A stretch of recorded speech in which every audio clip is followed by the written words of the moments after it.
Marcus Aurelius, the man who solved the universe. Stoicism takes the position that the wise man, the good man, the philosopher, is a man who lives in accordance with nature. He fears only abdicating his moral responsibility. He is not afraid of pain, he is not afraid of death, he is not afraid of poverty, he is not afraid of any of the vicissitudes of the human condition. He fears only that he should let himself down and that he should be less than a complete human being. Philosopher Marcus Aurelius was one of the founding fathers of Stoicism, and he is famous for his book, Meditations.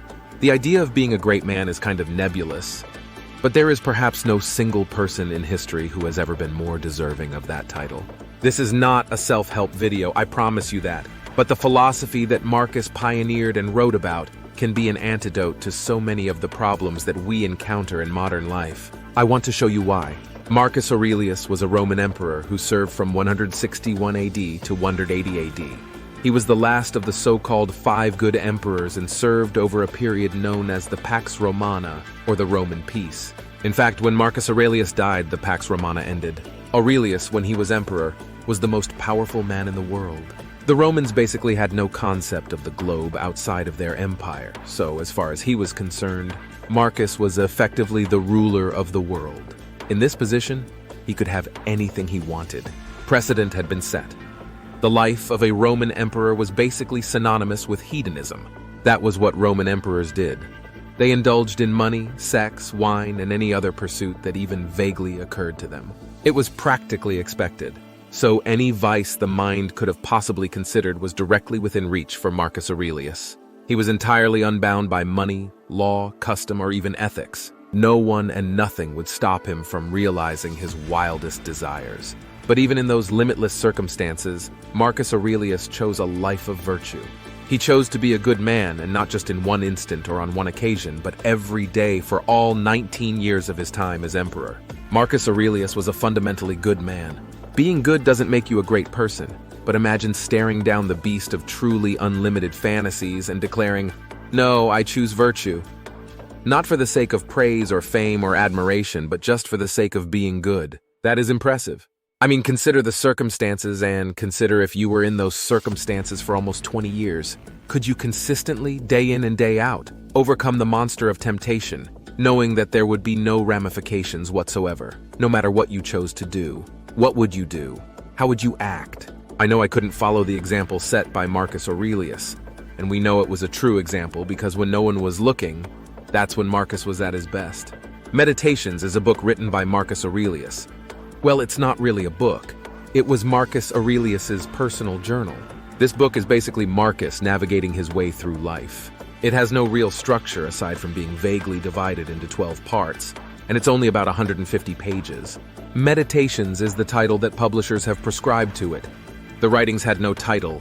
They were never intended to be read, much less published, by any person at any point other than Marcus himself. They were Marcus Aurelius's deepest confessions and beliefs. With that in mind, Meditations is immensely revealing as to the character of its writer. Because again, Aurelius wasn't writing this for anyone but himself.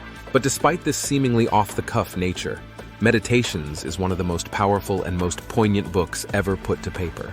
Undoubtedly, the best thing to do is read Meditations for yourself.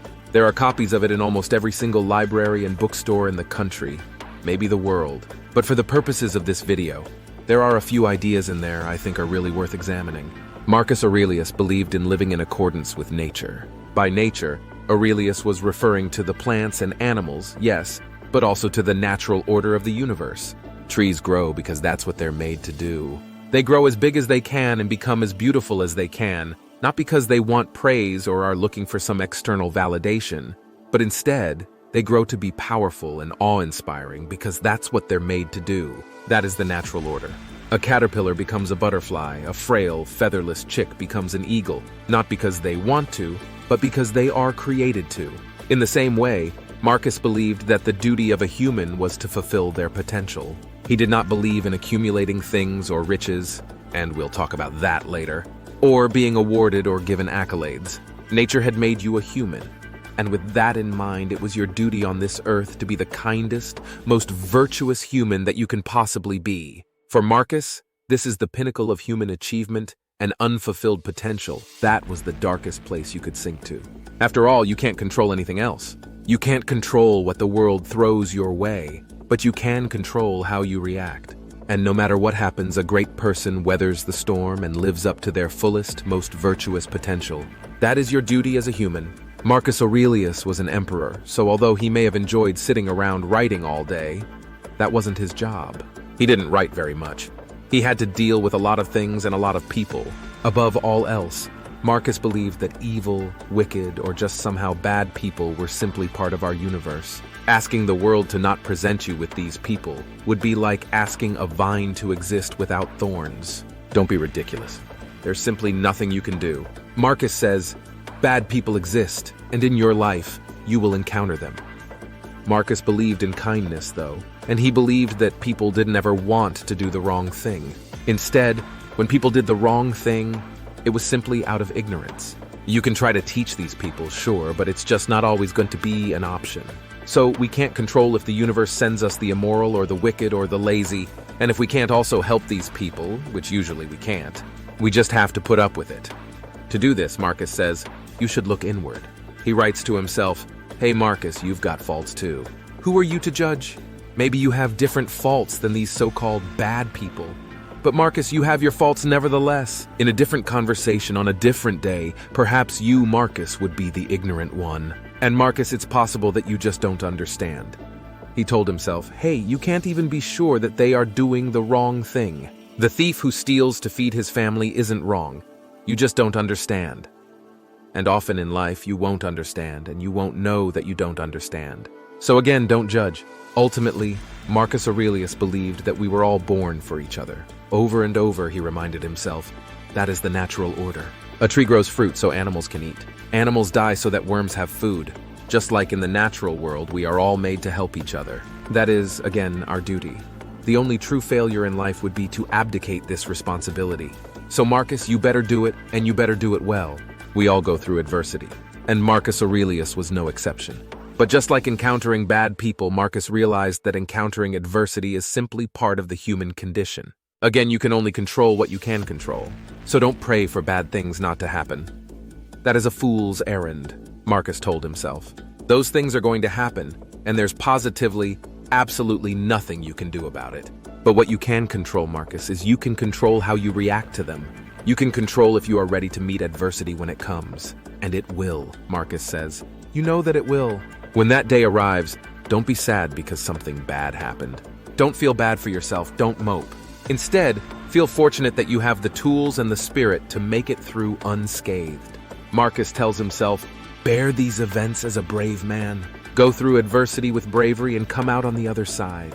When you do, realize that this supposedly bad thing was not bad at all. It was simply an opportunity to persist, to rise above, to keep going forward.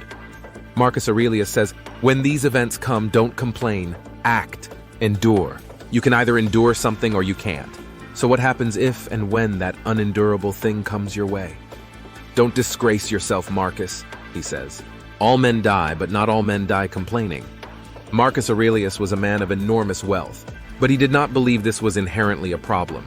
Marcus did not vilify material possession like some other philosophers have throughout history, but instead he was cautious with his relationship to the things that he owned. Marcus Aurelius could have had anything he wanted: money, houses, art, wine, but he chose not to. Instead, he said, Marcus, don't dream of physical things that you want. These are meaningless. They don't fulfill your potential. Only you can do that.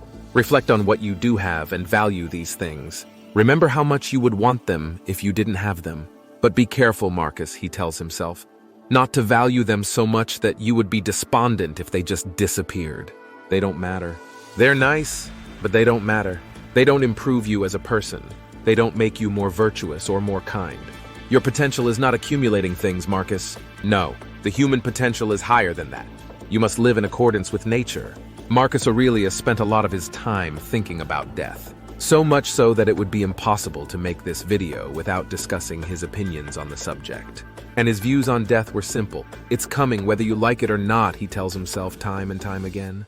It's outside of your control, so don't waste your time fearing death or fretting over mortality. Just like nature has assigned us to be good, to help one another. and to reach our fullest potentials. Nature has assigned us to die. Death is a duty. So while you're here, live. Be kind, be good, fulfill your role in nature, and then die, because death is also part of that role. Marcus Aurelius, along with a couple of other men, was a forebearer of the philosophy known as Stoicism. The Stoics believed in many things. Their school of thought covers logic, ethics, physics, and a whole lot more. But there is one distinction that lies at the core of the Stoic philosophy: the distinction of pleasure versus happiness. Money, fame, even success were external stimuli that provided fleeting moments of pleasure. But this wasn't happiness. Happiness was not so temporary. The concept of happiness was something more. It was a state of being that came entirely from within. It didn't come from being an emperor like Marcus Aurelius. It didn't come from any worldly things. The Stoics said to achieve happiness, you should live a life of virtue. You should continue to better yourself and become all that you possibly can. The only failure, the only true pain, the only true sadness, the only thing worth fearing is to let yourself down by not achieving your potential. Because and only because being great is your duty. Being great is in your very nature.